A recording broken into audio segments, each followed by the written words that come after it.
연방의회가 이민 단속 부문을 제외한 DHS 예산 지원 안건을 의결했습니다. 통과된 예산안을 트럼프 대통령이 서명하면서 DHS 대부분 기관은 75일 만에 정상화됐습니다. 연방법원이 트럼프 대통령의 여행 금지 명단에 오른 국가 국민들의 영주권과 취업 허가 중단 정책이 차별적이고 불법이라고 판결했습니다. 직장에서 401k 같은 퇴직연금이 없어도 근로자 스스로 은퇴 계좌를 만들고 정부 지원까지 연결받을 길이 열렸습니다. 퀸즈에서 가정 불화로 인한 방화 사건으로 주택이 폭발하는 큰 피해가 발생했습니다.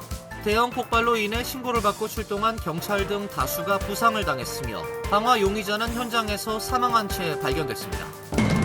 캘리포니아 패서디나의 한 의료 클리닉이 8개월 사이 4,600만 달러의 메디케어 비용을 청구해 의혹이 일고 있습니다. 연방 정부는 관련 자금 약 200만 달러를 압수하고 수사를 이어가고 있습니다. 이상은 오늘의 주요 뉴스입니다. 시청자 여러분 안녕하십니까? KBN 뉴스입니다.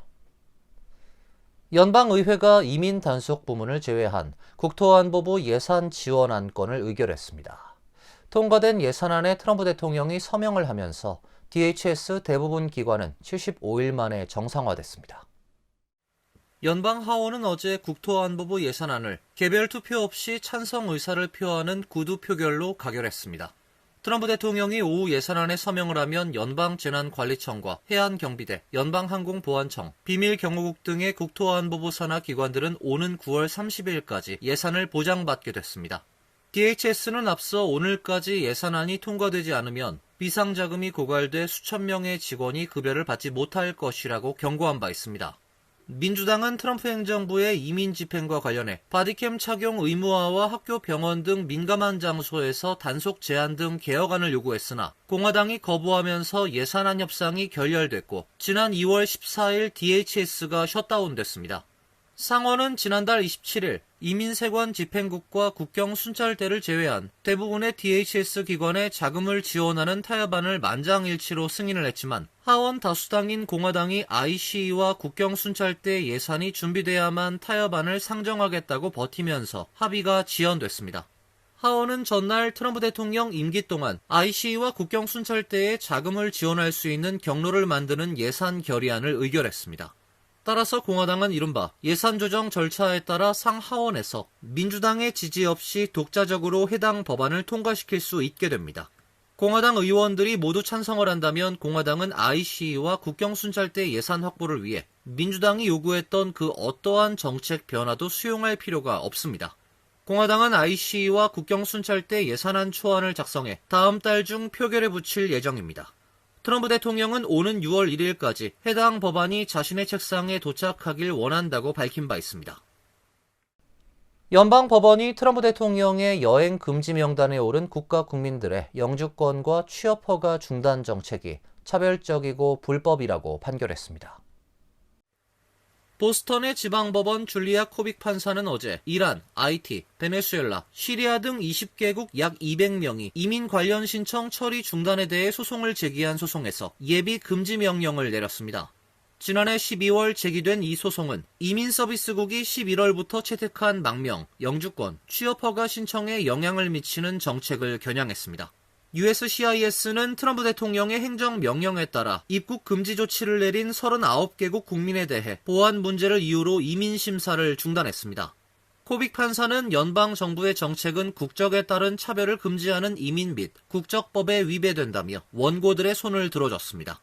판사는 망명 및 귀화 신청 심사 중단은 연방의회의 법률에 의해 경정돼야 한다며 영주권 및 취업 허가 신청서 검토 중단이 해당 규정을 위반했다고 판결했습니다.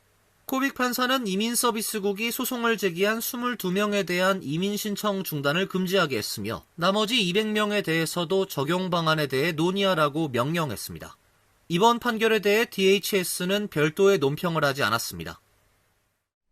백악관 기자단 만찬장에서 발생한 트럼프 대통령 암살 미수 사건의 피의자가 단 4초 만에 보안 검색대를 돌파해 난입하는 영상이 공개됐습니다. 검찰이 공개한 1분 30초 분량의 CCTV 영상에는 호텔 보안 검색대 주변에 10여 명의 경호 인력이 배치된 모습이 담겨 있습니다. 총기를 든 용의자 앨런은 호텔 복도의 입구에서 검색대를 약 4초 만에 전력 질주했습니다. 현장에 보안 요원이 달려오는 앨런을 향해 대응 사격을 가하는 장면도 포착됐습니다. 다만 앨런이 실제로 총기를 발사했는지에 대한 여부는 영상만으로 확인되지 않습니다. 법무부에 따르면 앨런은 범행 전날 호텔에 투숙객으로 체크인한 뒤 현장을 미리 둘러보는 등 사전 답사를 한 정황도 드러났습니다. CCTV에는 그가 범행을 앞두고 호텔 복도를 걷거나 체육관에 들르는 모습도 담겼습니다. 현재 이번 사건의 최대 쟁점 가운데 하나는 피의자의 실제 발사 여부와 아군 오바일 가능성입니다. 수사당국은 경관이 맞은 탄환이 피의자의 총에서 나온 것인지 아니면 현장 대응 과정에서 다른 요원이 쏜 것인지를 조사 중입니다. 앨런의 변호인은 앨런이 실제 총을 발사했다는 검찰의 주장에 의문을 제기하고 있습니다. 직장에서 401k 같은 퇴직연금이 없어도 근로자 스스로 은퇴 계좌를 만들고 정부 지원까지 연결받을 길이 열렸습니다. 트럼프 대통령은 어제 트럼프 IRA 도입을 골자로 하는 행정명령에 서명했습니다. 고용주가 연금 제도를 제공하지 않더라도 트럼프 IRA 사이트를 통해 근로자들이 민간 은퇴저축 상품에 직접 가입할 수 있도록 하는 것이 핵심입니다.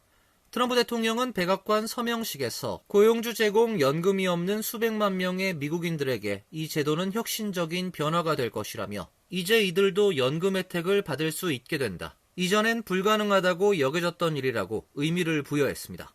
새로운 제도가 시행되면 프리랜서나 자영업자처럼 정규직 직장인 기반의 연금에서 소외됐던 근로자들도 보다 쉽게 은퇴저축을 시작할 수 있게 됩니다. 일정 소득 이하 근로자의 경우 납입 금액에 대해 정부가 현금을 직접 매칭해주는 세이버스 매치 혜택까지 받을 수 있습니다. 세이버스 매치 프로그램은 매달 $165를 납입할 경우 정부 보조를 더해 은퇴 시점인 65세 약 $46만 5천 보유하게 될 것이라는 것이 정부의 설명입니다. 소득 기준은 개인 연소득 $3만 5천 이하이며 단독 신고자는 최대 $1,000, 부부 공동 신고자는 최대 $2,000까지 지원받을 수 있습니다. 특히 $2만 500 이하 소득자는 최대 매칭 혜택을 받을 수 있고 그 이상 구간에서는 단계적으로 축소됩니다. 이 지원은 401k, IRA, 로스 IRA 등 다양한 은퇴 계좌에 적용됩니다. 퓨리서치 센터에 따르면 직장 기반 은퇴 저축 프로그램에서 소외되어 있는 민간 부문 근로자는 총 5,600만여 명으로 전체의 50%에 달합니다. 은퇴 준비를 미루거나 아예 시작하기도 어려운 근로자가 2명 중 1명꼴이란 의미입니다. 퀸즈에서 가정 불화로 인한 방화 사건으로 주택이 폭발하는 큰 피해가 발생했습니다.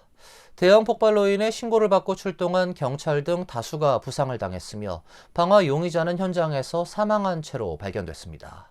한밤중에 발생한 폭발로 주변은 아수라장이 됐습니다. 어제 새벽 퀸즈의 한 주택에서 대규모 폭발 사고가 발생해 1명이 사망하고 경찰관 7명과 소방관 1명 등 11명이 부상을 당했습니다. 당국은 이번 사건이 가정 불화와 관련이 있는 것으로 보고 수사를 하고 있습니다. 경찰은 어제 오전 3시 퀸즈 사우스 리치몬드 일 130번가에 있는 한 주택에서 발생한 가정 불화 신고를 받고 출동했습니다. 신고자는 집에서 가스 냄새가 난다고 말을 했고 현장에 도착한 경찰이 문을 열고 들어가려는 순간 거대한 폭발이 발생했습니다. NYPD가 공개한 바디캠 영상엔 화재가 발생한 순간이 담겨 있습니다. 경찰관 7명이 주택 진입을 시도하던 순간 엄청난 화염 폭발이 발생했으며 강력한 폭발로 주택의 창문이 깨지고 파편이 튀면서 경찰관 다수가 부상을 당했습니다. 경찰에 따르면 화재를 일으킨 혐의를 받는 남성은 50세 아누파라스람으로 별거 중인 아내의 집에 칼과 휘발유를 들고 몰래 들어가 불을 지른 것으로 보입니다. 용의자는 3차례나 접근 금지 명령이 내려져 있었으며 경찰은 이전에도 여러 차례 신고를 받고 출동한 것으로 확인됐습니다. 다행히 별거 중이던 아내와 딸 등 가족들은 폭발 전 무사히 빠져나와 화를 면했습니다. 폭발로 인한 화재를 진압하기 위해 약 300명의 소방관과 응급구조대원이 출동을 했으며 인근 주민들을 안전하게 대피시켰습니다. 경찰은 불에 탄 주택에서 용의자로 보이는 시신을 수습했다고 밝혔습니다. 맘다니 시장은 X에 복잡하고 위험한 상황에서 뛰어난 용기를 보여준 경찰관과 소방관들에게 감사를 드린다고 밝혔습니다. 팰리세이즈 팍 시장에 도전하고 있는 민석준 후보가 선거를 한 달여 앞두고 주민들과의 대화의 시간을 마련했습니다. 어제 저녁 뉴저지 팰리세이드 파크 시장에 도전하고 있는 민석준 후보가 주민들을 초대해 대화의 시간을 가졌습니다. 펠파크 파인 플라자 연회정에서 열린 행사에는 주민 150여 명이 참석해 민석준 후보와 원유봉, 제이슨 시의원 후보로부터 주요 공약을 듣고 한 달여 앞으로 다가온 선거에서 필승을 다짐했습니다. 선거를 앞두고 저를 지지해 주시고 응원해 주시는 분들에 대한 어떤 고마움의 감사 메시지를 또 전해드리고 싶고, 또 이제 선거를 앞두고서는 또 한번 이렇게 으쌰으쌰 할 수 있는 어떤 그런 행사를 만드는 것도 좋다고 생각을 해서 이렇게 추진하게 되었고요. 이어진 질의응답 순서에서 주민들은 최근 논란이 되고 있는 타운 재정에 대한 질문을 이어갔고, 민 후보는 자신이 시장이 된다면 주민들과 소통에 힘을 쓰겠다며 투명한 타운 운영, 책임 있는 시정을 약속했습니다. 민 후보는 최근 상반된 주장을 하고 있는 타운의 주요 이슈에 대해 주민들에게 정확한 정보 제공이 필요하다며 폴김 후보 측에게 토론회 개최를 다시 한번 제안했습니다. 그로서리 편의점에서 발생한 총격 사건으로 총상을 입고 입원한 40대 한인업주를 위한 온정의 손길이 이어지고 있습니다. 피해 한인은 총탄 제거 수술을 받고 회복세를 보이고 있는 것으로 확인됐습니다. 지난 23일 워싱턴주 타코마 지역 팍 에비뉴 그로서리 편의점 앞에서 발생한 총격으로 오른쪽 가슴에 총상을 입고 중환자실에 입원한 47세 한인업주 진훈 씨는 총탄 제거 수술이 성공적으로 끝난 뒤 의식을 회복하고 있다고 가족들이 전했습니다. 진 씨를 지원하기 위해 개설된 온라인 모금 사이트 고펀드미에서 가족들은 지난 27일 약 4시간의 수술 끝에 무사히 돌아왔고 마취가 풀린 뒤 처음으로 정상적으로 대화를 나눴다고 전했습니다.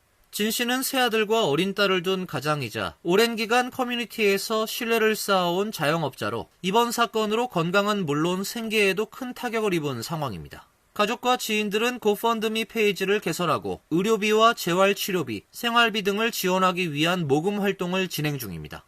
오늘 오후 현재 이 페이지에는 145명 이상이 참여해 2만 3천여 달러가 모금된 상황입니다. 한편 경찰은 사건 경위를 계속 수사 중이며 정확한 사건 원인과 책임 소재에 대한 조사가 진행되고 있습니다. 사건 당시 술에 만취한 남성이 차량을 몰고 업소로 돌진하려 하자 진 씨가 이를 제지하려다 시비가 붙으면서 서로 총을 발사하는 총격전으로 번진 것으로 전해지고 있습니다. 캘리포니아 패서디나의 한 의료 클리닉에 8개월 사이 4,600만 달러의 메디케어 비용을 청구해 의혹이 일고 있습니다. 연방정부는 관련 자금 약 200만 달러를 압수하고 수사를 이어가고 있습니다. 법무부는 29일 상처치료 전문 클리닉 엑스퍼트 운드케어가 실제로 시행되지 않은 시술에 대해 메디케어 비용을 청구한 정황을 발견했다고 밝혔습니다. 연방법원은 법무부의 요청을 받아들여 해당 클리닉과 연계된 웰스파고 계좌에서 최대 203만여 달러를 압수하도록 승인했습니다. 수사당국에 따르면 이 클리닉은 작년 9월부터 올해 4월까지 피부 대체 이식 및 피부 이식 시술 등을 명목으로 4,600만 달러 이상의 메디케어 비용을 청구했습니다. 이 가운데 3,400만 달러 이상이 실제 지급된 것으로 나타났습니다. 특히 작년 10월부터 올해 2월 사이에는 한 명의 환자에게 제공한 시술에 대해 260만 달러를 청구하고 약 200만 달러를 지급받은 것으로 조사됐습니다. 해당 클리닉의 피부 대체 이식 청구 금액은 전국 평균의 2배를 넘는 수준이었던 것으로 파악됐습니다. 수사는 웰스파고 측이 해당 계좌를 사기 의심으로 표시하고 일시 동결하면서 시작됐습니다. FBI가 의료 사기 단속 강화를 예고한 가운데 당국은 추가 연루자와 범행 규모에 대한 수사를 이어가고 있습니다. 해당 클리닉은 지난해 7월부터 캘리포니아에서 운영을 시작한 것으로 확인됐습니다. 이어서 간추린 소식입니다. 노벨 평화상을 주관하는 노르웨이 노벨위원회 사무국장은 지난 30일 올해 노벨 평화상에 287개 개인과 단체가 후보로 추천됐으며 이 가운데 208명은 개인, 나머지 79개는 단체라고 밝혔습니다. 노벨위원회가 밝힌 올해 노벨 평화상 후보 가운데는 12월 3일 비상계엄 사태를 극복한 대한민국 국민들이 포함된 것으로 관측됩니다. 로이터는 후보 가운데 트럼프 대통령도 포함됐을 것이라고 예상했습니다. 노벨 평화상은 노벨이 구성원 외에 각국 정부와 의회 관계자, 현직 국가 원수, 학자들, 과거 노벨 평화상 수상자 등 다양한 인사들로부터 후보 추천을 받습니다. 도박 사이트에선 올해 수상자로 옥중 사망한 러시아 야권 지도자 부인 율리아 나발라야, 교황 레오 14세, 수단의 자원봉사 구호단체 등이 주로 거론되고 있습니다. 뉴욕시 의회는 지난 30일 본회의를 열고 극한 한파 비상경보 코드블루 대응을 강화하는 패키지 조례안을 통과시켰습니다. 뉴욕시는 올해 1월 19일부터 2월 9일까지 평균 기온이 영하로 떨어지면서 최소 18명이 거리에서 사망을 했고 이 중 13명은 저체온증 관련 사망으로 파악됐습니다. 해당 기간 3일일엔 노숙인 관련 신고 1,800건 이상이 접수됐으나 상당수는 위치 확인 실패로 종결됐습니다. 조례안은 뉴욕시 노숙자 서비스 국장이 관련 기관과 협력해 코드블루 및 코드레드 경보 시 병원을 대상으로 안내 자료를 제작하도록 요구하고 있습니다. 해당 자료에는 노숙인을 위한 지원 자원, 병원의 권장 대응 절차, 관련 기관 연락처 등이 포함됩니다. 롱아일랜드 노조와 메트로폴리탄 교통공사가 또다시 임금 협상 합의 도출에 실패했습니다. 양측은 어제 1에서 3년차 직원의 경우 9.5% 임금 인상안에 합의했지만 4년차 인상안을 놓고 노조 측은 5% 인상을, MTA는 3% 인상을 요구하면서 교착 상태에 빠졌습니다.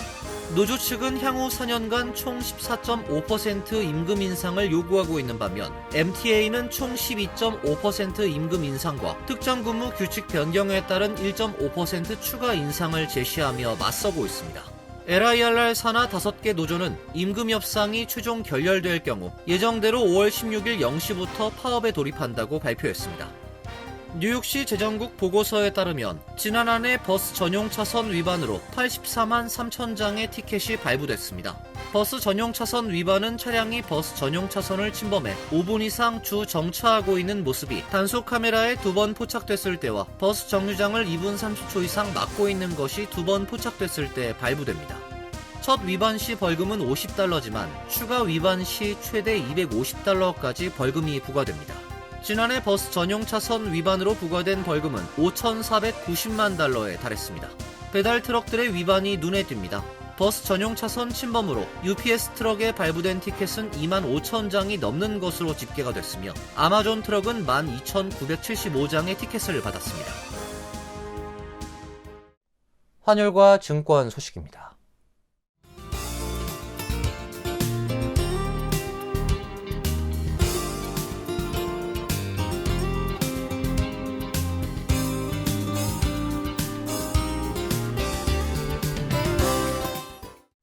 이어서 날씨입니다. 내일은 흐린 가운데 소나기가 내릴 가능성이 있습니다. 낮 최고 기온 59도, 섭씨 15도, 밤 최저 기온 43도, 섭씨 6도로 예상됩니다. 일요일은 다시 맑은 날씨가 예상됩니다. 월요일은 맑고 화창한 날씨가 예보되어 있습니다. 이상으로 KBN 뉴스를 마칩니다. KBN과 함께 즐거운 시간 되시길 바랍니다. 동부 최대 한인방송 KBN이 제작하는 KBN 뉴스는 웹사이트 mykbn.com 그리고 유튜브와 페이스북에서 다시 보실 수 있습니다. 좋아요, 구독, 알림 설정은 뉴스 제작에 큰 도움이 됩니다.